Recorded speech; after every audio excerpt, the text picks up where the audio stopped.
Calorosas saudações, e há quem acabe o ano a subir, há quem acabe o ano a descer, eu acabo o ano a pedir likes, portanto aproveitem e metam like no vídeo e subscrevam o canal para chegarmos aos 100 mil subscritores, até porque mais de 40% das pessoas que vê o canal ainda não é subscrita. Ora, o que é que se passa? É verdade, código Sousa 10 na Prozis para 10% de desconto, segundo link da descrição ou quando fizerem compras diretamente no site.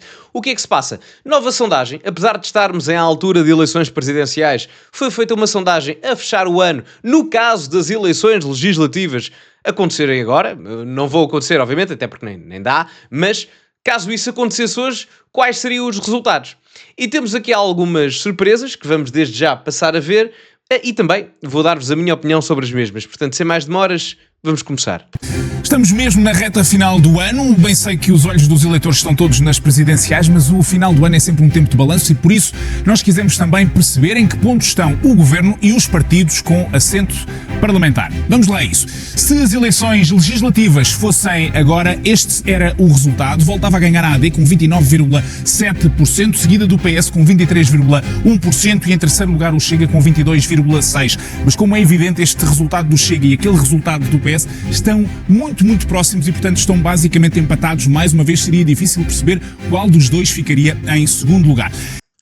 Só antes de continuarmos, só uma nota importante aqui.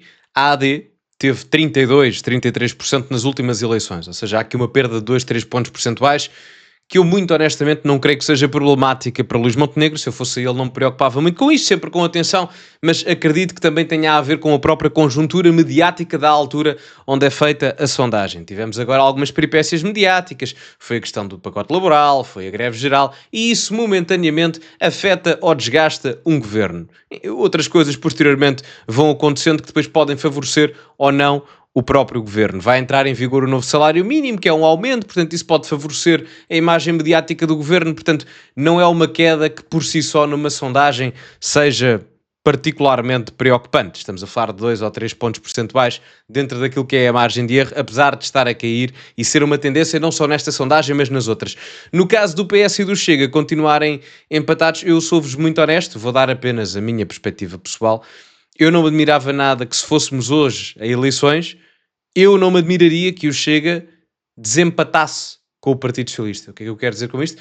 Eu não me admirava absolutamente nada que o Chega ficasse em segundo lugar, como já está, mas numa posição mais consolidada comparativamente ao resultado do Partido Socialista. Por dois motivos.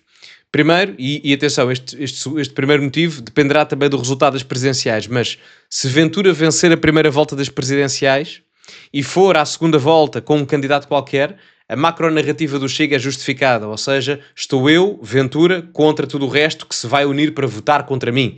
E isso é uma justificação ou uma justificativa daquilo que é a macronarrativa do Chega ou que o Chega quer propagar. E fortalece Ventura, porque numa segunda volta ele vai ter que ir buscar eleitorado que não é o dele, estes 22% ou 23% que hipoteticamente tem. Vai tentar ir buscar outros para chegar pelo menos aos 30%, caso vá contra Marcos Mendes ou António José Seguro. E a segunda grande razão é que, diga-se de passagem, a liderança de José Luís Carneiro não é propriamente a liderança mais diferenciadora, não é propriamente a pessoa mais carismática. Há muitas decisões internas dentro do Partido Socialista. Ainda ontem vimos o Santos Silva a vir a público dizer que não apoia o António José Seguro. Portanto, há muitos problemas, não só a nível da liderança de José Luís Carneiro, mas também até a nível intrapartidário do PS, que não me parece que favoreçam sequer uma manutenção a um crescimento do PS numas hipotéticas próximas eleições. Mas é apenas a minha visão. Vamos continuar. Estes são os resultados deste mês de dezembro, mas vamos olhar aqui para a tendência dos últimos 3 meses, porque isso vai nos permitir perceber uma coisa.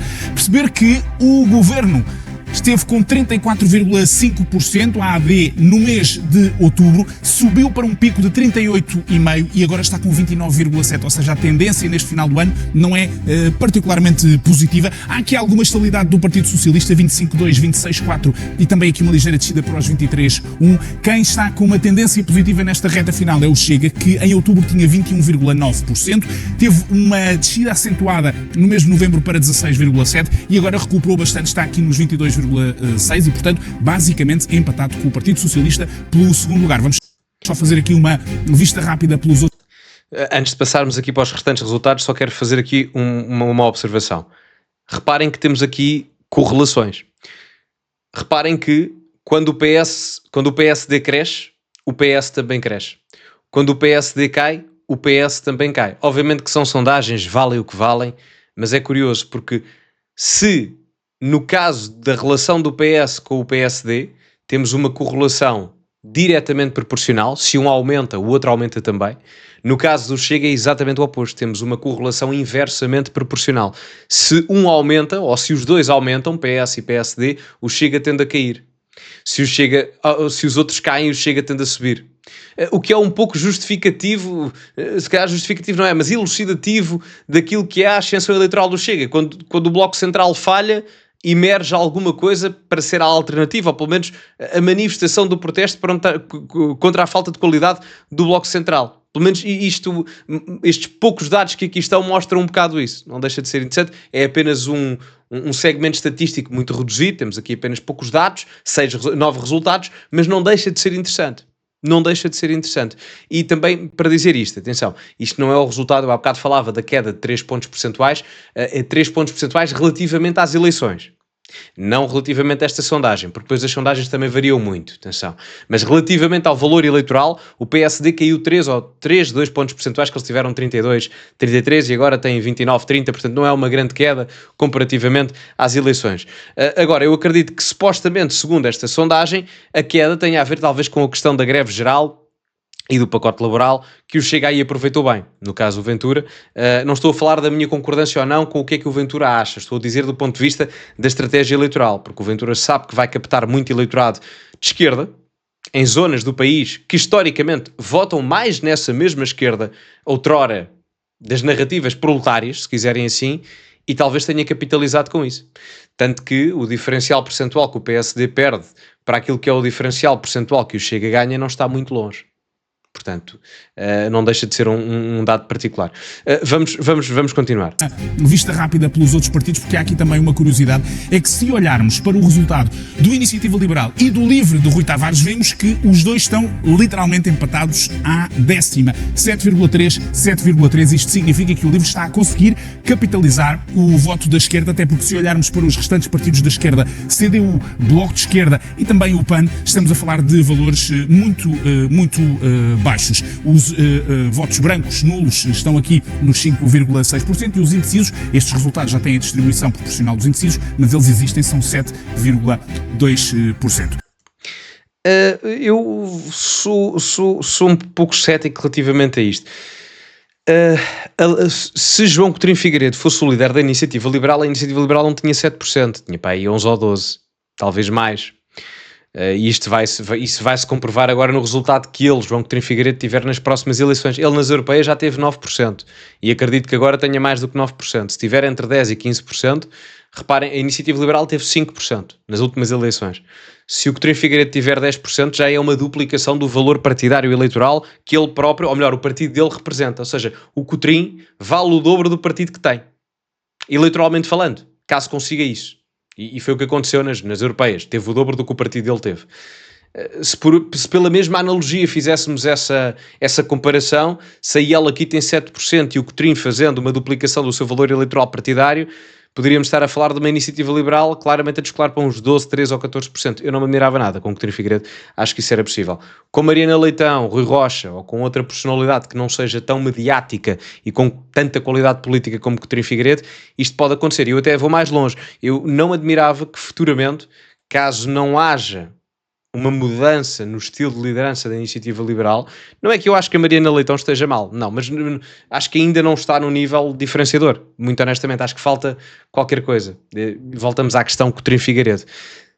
E isso não existindo, eu não admirava que futuramente o LIVRE ultrapassasse a Iniciativa Liberal e continuasse a crescer, por dois motivos. Primeiro, a liderança do Partido Socialista não é propriamente carismática, não é uma liderança forte, internamente é contestada, o que também não ajuda, e depois o Bloco de Esquerda desapareceu, tem 1%. Já agora eu acho que o PAN vai ultrapassar também o Bloco de Esquerda.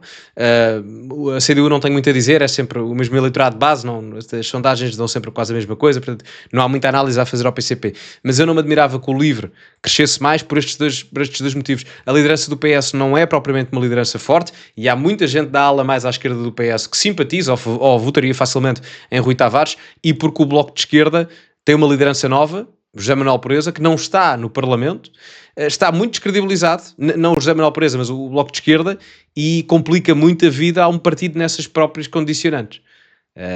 Portanto, o Rui Tavares consegue ir beber aos dois lados. A ala mais à esquerda do PS e ao Bloco de Esquerda, que certamente eu não admirava que engolisse o resto que falta engolir do Bloco de Esquerda. Daí eu achar que ele pode continuar e ter margem para mais crescimento. O PAN eu acho que não tem tão pouco, acho que o PAN vai conseguir mais votos e vai ultrapassar o Bloco de Esquerda. Mas enfim, estas sondagens também variam muito para os partidos pequenos. Há sondagens onde o PAN às vezes tem 3%, tem 2%, agora tem 0,5%. Enfim, com 0,5% não elege ninguém, mas creio que conseguiriam eleger. Mas enfim, digam-me a vossa opinião nos comentários, metam like no vídeo, subscrevam o canal, partilhem também nas vossas redes sociais, código Sousa10 na Prozis para 10% de desconto no segundo link da descrição. Ficamos por aqui e, como é habitual, acima de tudo, cultivem-se e até à próxima.